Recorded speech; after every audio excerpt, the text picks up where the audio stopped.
Sekarang kamu bisa memunculkan pop-up Windows dengan mengklik tombol Home dan kamu bisa melakukan multitasking sambil menonton video analisa pagi tanpa berlangganan YouTube Premium. Hai semuanya, gimana kabar kalian? Semoga selalu dalam keadaan baik. Jadi welcome back again di Andy Kriston Channel, dan ini adalah segmen analisa pagi, segmen dimana kita akan mengulas kembali untuk update news dan juga pergerakan dari market, khususnya market dari Bitcoin. Teman-teman, hari ini kita berada di tanggal 12 Mei 2025. Kondisi dari market masuk ke hari Senin biasanya akan mulai bergejolak kembali ya, apalagi setelah closing weekly time frame yang biasanya akan sangat-sangat menentukan kemana arah dari market ke depannya. Teman-teman, kita akan mulai dulu pembahasannya dari beberapa news dari makroekonomi. Hari ini ada libur ya, ada hari Waisak. Selamat merayakan bagi teman-teman yang menjalankan. Kemudian dari market internasional masih akan tetap aktif. Ada rilis data dari Jepang hari ini terkait dengan bank lending. Lalu dari European Central Bank akan ada Eurogroup meeting. Dari Inggris akan ada Bank of England member yaitu Man akan speech. Lalu ada rilis data terkait dengan 3 and 6 month bill auction terkait dengan obligasi jangka pendek Amerika Serikat. Kira-kira returnnya akan lebih besar atau lebih kecil gitu. Jadi kalau kita lihat sih dari beberapa news, sepertinya dari makroekonomi nggak akan terlalu memberikan impact yang signifikan terhadap market. Sementara summary untuk kondisi market Bitcoin overall masih sangat aman, berada di kisaran level 104.200-an something, dengan pergerakan Bitcoin dominance yang udah mulai sedikit rebound. Hari ini Bitcoin dominance naik sekitar 3,17%. Banyak altcoin yang kemarin sudah lumayan naik ya, akhirnya harus koreksi dulu. Sementara ini Dogecoin koreksi 8%, agak dalam. Terus Cardano, Litecoin, XRP masing-masing di 4 persenan. Kemudian BNB so far masih stabil ya, koreksi 2%. Sementara itu ada Mudeng kemarin rally, rumornya dia akan listing di Binance. Kemudian ada Pi Network yang juga mengalami rally, teman-teman, balik lagi ke $1. Terus ada OM ya, udah mulai koreksi 8% di perdagangan kemarin. Dan juga ada Link masih dalam potensi tren kenaikan, jadi masih koreksi-koreksi wajar. Overall sih kalau aku perhatikan ini akan lumayan menarik ya untuk movement Bitcoin dan kripto yang lain ke depannya. Kita akan bahas dari beberapa sentimen data yang mempengaruhi market.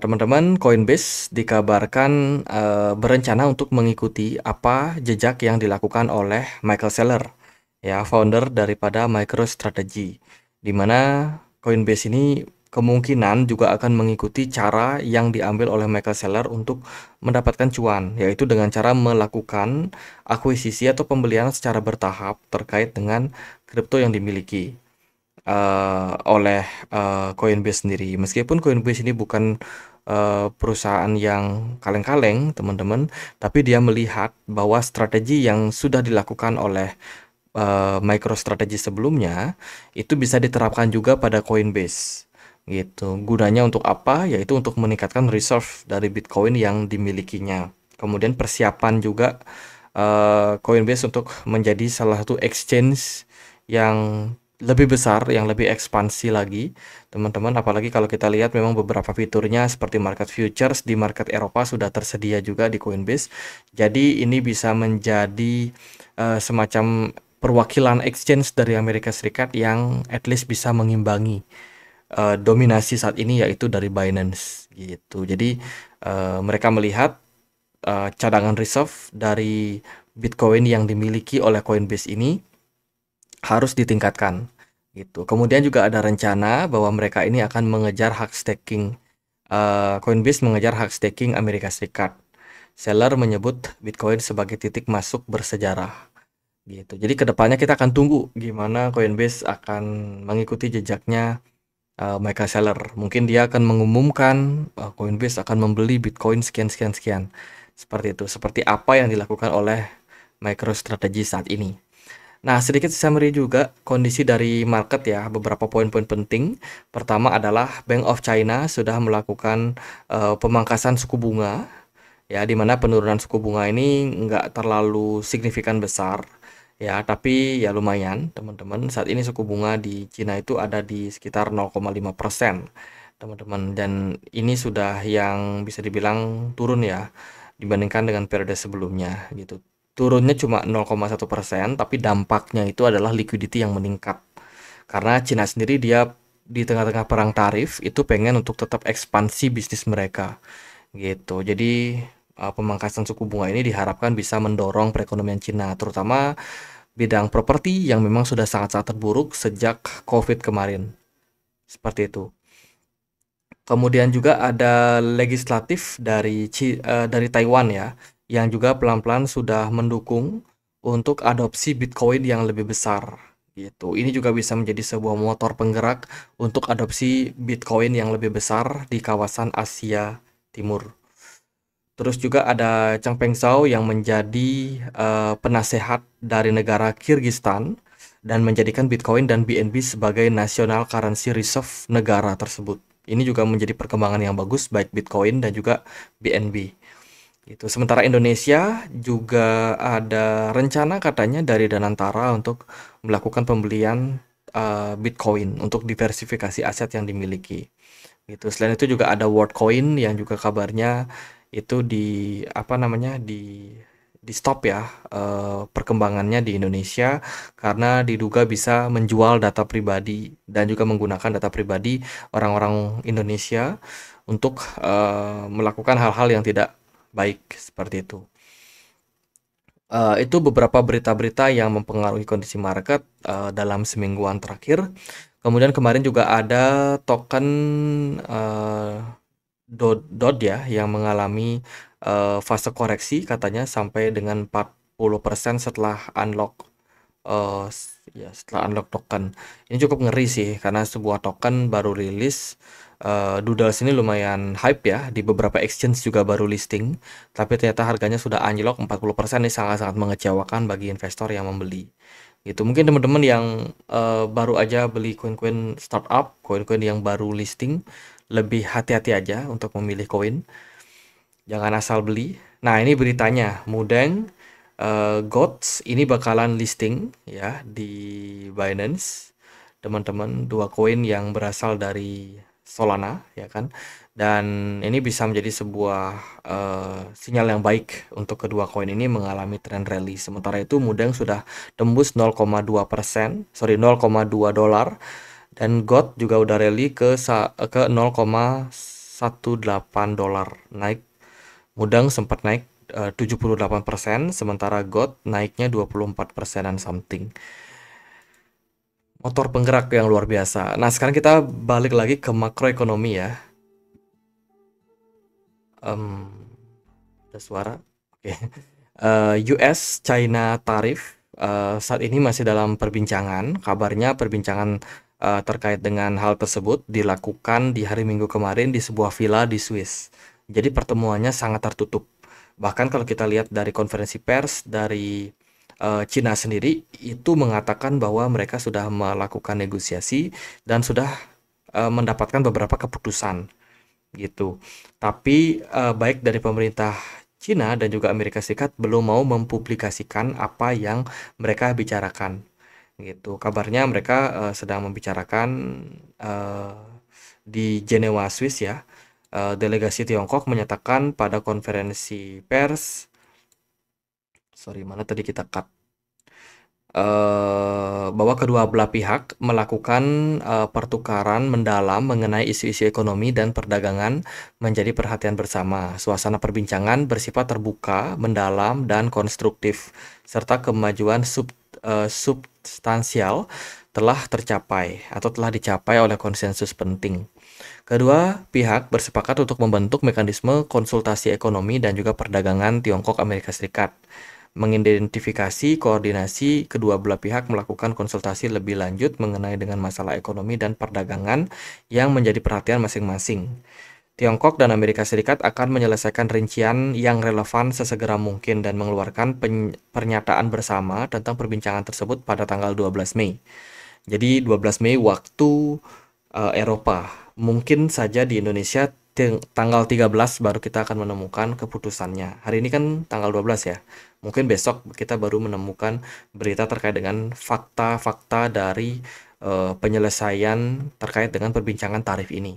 Sementara dari Yahoo News juga kurang lebih sama aja, dikutip dari The Telegraph ya, itu menyatakan bahwa Scott Bessent sudah menemukan beberapa poin-poin penting dan kabarnya dia merasa happy ya, dia menyatakan bahwa kita gembira melaporkan bahwa kami telah membuat kemajuan substansional antara Amerika Serikat dan Tiongkok. Jadi masing-masing media ini, baik media Cina dan media Amerika Serikat, sama-sama satu suara. Kita harapkan semoga delegasi yang dikirim ke Swiss ini ya bisa memberikan sebuah sentimen positif untuk market gitu. Ekspektasinya sih seperti itu. Ya itu sih teman-teman. Jadi kalau dari saya sendiri, semoga aja tarif bisa diturunkan. Kemudian juga dari segi dua negara ini yang memang sekarang sedang negosiasi, semoga saja bisa mendapatkan titik temu dan juga kerjasama yang lebih baik untuk di masa depan gitu. Ekspektasinya sih seperti itu. Kita tunggu aja pengumumannya mungkin besok. Semoga di analisa pagi sudah tersedia ya. Kemudian juga ada rencana yang akan dilakukan oleh SEC. Jadi SEC akan melakukan force roundtable untuk membahas tentang tokenisasi. Gimana aset-aset kelas akan moving ke data on-chain, ke on-chain. Kemudian juga akan ada perbincangan terkait dengan TradFi dan DeFi. Nah, meeting ini dilakukan secara terbuka, di mana acaranya itu diselenggarakan bersama dengan para petinggi-petinggi dari banyak institusi besar, dari Nasdaq, dari beberapa universitas seperti American University, Washington College of Law. Terus ya ini banyak sekali perusahaan dan instansi pemerintahan yang akan terlibat dalam acara tersebut. Ada BlackRock juga, ada Apollo dan kawan-kawan. Jadi sudah di-announce sebenarnya tanggal 9 kemarin ya. Tanggal 9 Mei udah diumumkan bahwa mereka ini akan melakukan pertemuan untuk membahas tentang bagaimana kelanjutan dari perkembangan digital aset gitu. Ya, semoga aja nanti akan ada keputusan yang baik. Acaranya ini akan dilakukan di tanggal 12. Tanggal 12 berarti hari ini. Mungkin waktu Amerika besok, teman-teman. Kemudian juga terkait dengan approval dari produk ETF, itu sabar-sabar aja buat teman-teman yang memang masih menunggu ya kapan produk ETF dari altcoin akan di-approve. Kabarnya sih SEC sekarang sedang menyelesaikan regulasinya dulu terkait dengan persyaratan approval seperti apa. Itu juga bakalan diberikan keputusannya dalam beberapa waktu ke depan. Mungkin butuh beberapa bulan sampai nanti approvalnya diprediksi sih kuartal ketiga atau kuartal keempat 2025 ini, teman-teman. Jadi untuk sekarang ini ya sabar-sabar aja dulu. Bagi teman-teman yang mungkin menunggu kapan SUI ETF di-approve, kapan Dogecoin ETF di-approve, ya masih dalam tahap penanganan dari regulator. Oh ya teman-teman, sebelum ketinggalan, jadi promo dari campaign deposit menggunakan OVO dari toko kripto ini masih berlangsung ya, dan teman-teman masih bisa ikutin sampai nanti di akhir bulan Mei ini, tanggal 31. Jadi cara ikutin campaignnya adalah teman-teman yang pengen deposit bisa berpeluang mendapatkan 50.000 OVO point dengan melakukan transaksi minimum 1 juta rupiah menggunakan OVO Cash gitu. Jadi tinggal deposit aja 1 juta rupiah menggunakan OVO Cash dan langsung berpeluang mendapatkan cashback. Jadi cashbacknya ini akan dikirim maksimal 3 kali 24 jam ke depan setelah teman-teman melakukan deposit. Jadi buat yang tertarik bisa cek infonya di link yang ada di kolom deskripsi. Oke, teman-teman, gimana kondisi dari market? Overall sih Bitcoin masih bagus. Kita juga akan dapat closing untuk daily time frame hari ini. Overall kalau kita bisa closing di kisaran level 104.000 itu masih bakalan mengindikasikan tren positif. Posisi smart money terus meningkat dengan volume perdagangan yang masih cenderung stabil untuk Bitcoin. Kemudian Bitcoin dominance juga sudah turun mengindikasikan tren positif untuk altcoin. Potensial alt season sepertinya akan terbuka ya dalam jangka waktu dekat. Semoga saja ini bakalan bisa menjadi momentum kenaikan untuk banyak altcoin yang memang sudah turun cukup dalam di kuartal pertama 2025 ini. Sementara itu, performance dari Ethereum masih sangat-sangat bagus, masih sangat-sangat menarik.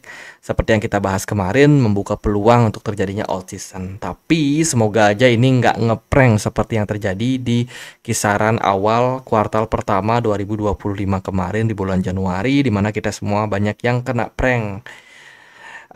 Yaitu karena ada kebijakan dari makroekonomi yang tidak sanggup membuat semacam penurunan harga yang secara tiba-tiba impact dari ketakutan terkait dengan perang tarif gitu. Dan sekarang perang tarif udah mulai berita-berita bagus. Semoga aja ini bisa menjadi titik awal balik untuk pasar kripto ke depan gitu. Buat teman-teman yang mungkin mungkin ada yang kecewa ya kan karena di awal-awal kuartal pertama kemarin kita sempat pesimis juga ya dengan kondisi market, yaitu adalah kita menyesuaikan teman-teman dengan apa yang data-data dan juga berita apa yang ada di market. Jadi tentu saja analisa kita akan update setiap bulan dengan tujuan, bukan setiap bulan sih, tapi setiap harinya dengan tujuan supaya kita itu bisa terus update tentang perkembangan, karena segala sesuatu itu berubah seiring dengan berjalannya waktu, tergantung dengan sentimen dari market, kemudian tergantung dari pergerakan dari smart money-nya juga. Jadi ya that's why tidak akan ada prediksi yang 100% akan akurat. Teman-teman, semua prediksi bersifat probability dan itu semestinya sudah diketahui oleh siapapun teman-teman yang masuk ke market gitu. Jadi tidak akan ada yang bisa memprediksi secara akurat dan pasti. Update sangat dibutuhkan karena segala sesuatu berubah dan dinamis. Jadi selalu update informasi-informasi supaya teman-teman juga bisa menyesuaikan, bisa tetap relate dengan keadaan. Jangan kaku, teman-teman. Di kondisi yang seperti sekarang ini, kalau kita perhatikan ya, altcoin rata-rata punya momentum yang baik. Beberapa altcoin yang kita mention kemarin kayak Cardano, dia masih bergerak positif. Bahkan Cardano ini membuat pola potensial ya descending channel, yang mana kalau dia berhasil breakout dari $0,9 itu akan membawa pergerakan dari Cardano ini berpeluang rally. Boleh dipantau si Cardano. Kemudian juga kemarin kita mention ada link, dia di time frame kecil, di time frame 1 hari, kelihatan ada pola inverse head and shoulders berbentuk triangle ya teman-teman. Tapi ini sudah breakout dan sekarang tinggal menunggu dia untuk menembus level $17 di area resistance-nya. Kalau ini berhasil, tren kemungkinan masih bisa rally sampai $22. Mudeng kita nggak expect ada rally, padahal kemarin dia sudah capai level profit taking di kisaran 0,1, tapi ternyata hari ini bisa naik ke 0,2. Congratulations aja bagi teman-teman yang sudah sabar untuk hold tokennya. Kali ini smart money-nya full max di Mudeng, teman-teman. Impact daripada rencana dia akan listing di Binance. Jadi good point. Lalu ada Ondo Finance juga sudah breakout dari descending channel-nya. Jadi ini sebuah pattern yang menurut saya akan sangat-sangat baik untuk pergerakan Ondo Finance ke depannya. Semoga bisa di follow up dengan baik. Jadi yang saya pantau, mayoritas altcoin menunjukkan indikasi yang sangat baik gitu. Jadi ya ini bisa menjadi sebuah awal yang baik ya untuk yang namanya pergerakan dari alt season gitu. Sementara kalau kemarin kita ukur alt season index itu masih dalam kondisi low, yang berarti kita masih belum masuk ke fase alt season. Berarti kita masih punya peluang. Sementara untuk hari ini sih Fear and Greed Index market menunjukkan di posisi greedy, teman-teman. Artinya kita harus waspada dengan aksi profit taking yang berpotensi terjadi dalam beberapa waktu ke depan.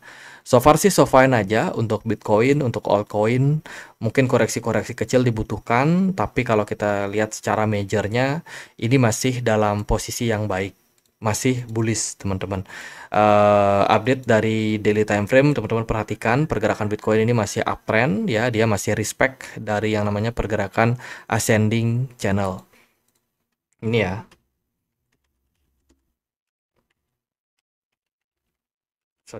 Ascending channel.